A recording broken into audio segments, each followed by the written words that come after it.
In this segment, we'll do a numerical example involving rigid body displacements. Consider frame A with mutually orthogonal unit vectors a1, a2, and a3 with origin P attached to a rigid body. Let Q be a point on this rigid body.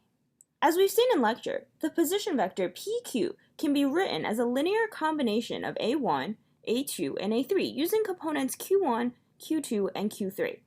PQ represents the position of the point Q relative to frame A.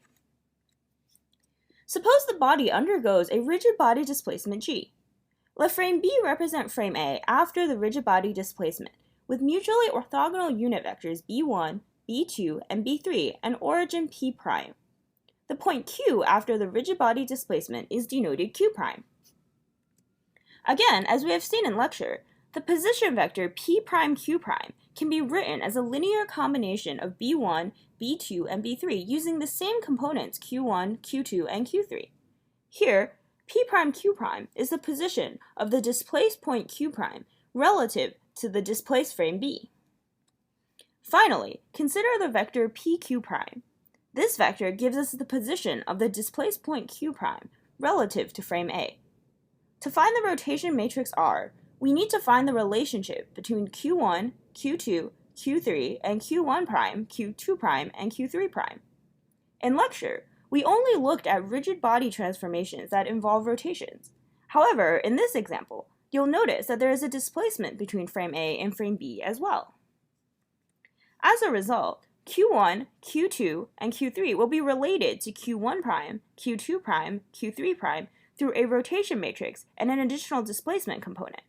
We can consider these two components separately. First, let's focus on the rotation between these two frames. For now, suppose the origin of frame B coincides with frame A. In other words, frame B is the result of displacing frame A by only the rotation portion of the rigid body displacement.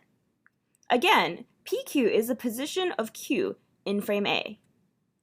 Let PQ' be the position of Q'. It is the position vector of the point Q after the rotation in frame B. We know that the components of this vector will also be Q1, Q2, and Q3. Finally, let Q1', Q2', and Q3' be the components of PQ' in frame A.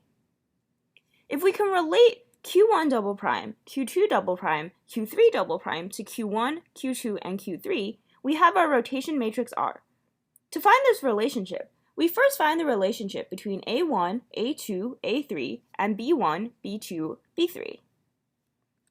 We can easily see that in this example, the vectors A1 and B1 are the same. This means that the axes B2 and B3 are in the same plane as the axes A2 and A3. Let theta be the angle of rotation between A2 and B2. We can then geometrically derive the relationship between B2, A2, and A3. The magnitude of B2 times the cosine of theta gives us the component of B2 along A2. Similarly, the magnitude of B2 times the sine of theta gives us the component of B2 along A3. As a result, we can write B2 as a linear combination of A2 and A3 using sine theta and cosine theta. Here, we have used the fact that B2 is a unit vector, therefore its magnitude is 1. We can repeat this process for the unit vector B3. The angle between A3 and B3 is again theta. Notice that this is the same theta as the angle between B2 and A2. We can again find the components of B3 along A2 and A3 and use this to write B3 as a linear combination of A2 and A3. Notice that here, we have a negative sign in front of the A2 term because the components of B3 along A2 points in the negative direction. Recall that we can express PQ' in either frame A or frame B. These representations must ultimately be equal. We can substitute in the expressions we found for B1, B2, B3 in terms of A1, A2, A3 into the first equation. We can then regroup the terms as coefficients of A1, A2, and A3. Then we can equate the coefficients in the two representations of PQ'. This will give us the following three equations relating the two sets of coefficients. Putting this equation in matrix form gives us an expression for R in terms of the angle of rotation theta. We can now see that we have derived the result we saw in lecture for a simple rotation of theta about the x-axis. Suppose we are given that this angle is pi over 4. Then we know that the rotation from frame A to frame B can be represented with the following rotation matrix.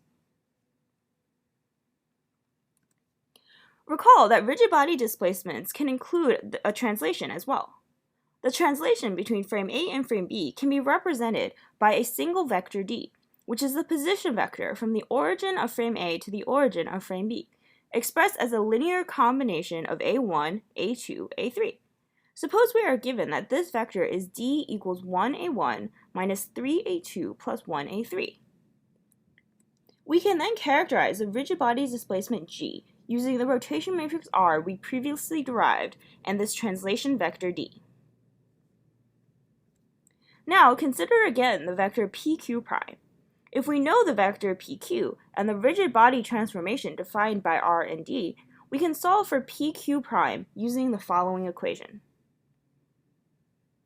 Suppose we know that the position vector pq is given by components 1, 2, 1. Substituting in the rotation and displacement defined previously, we can find the components of pq prime in frame A. These components are 2, negative 2.29, 3.12. Qualitatively, we can see that the point q prime relative to frame A is in the positive a1, negative a2, and positive a3 directions. If we know the components of pq prime, we can invert the previous equation to find the components of pq.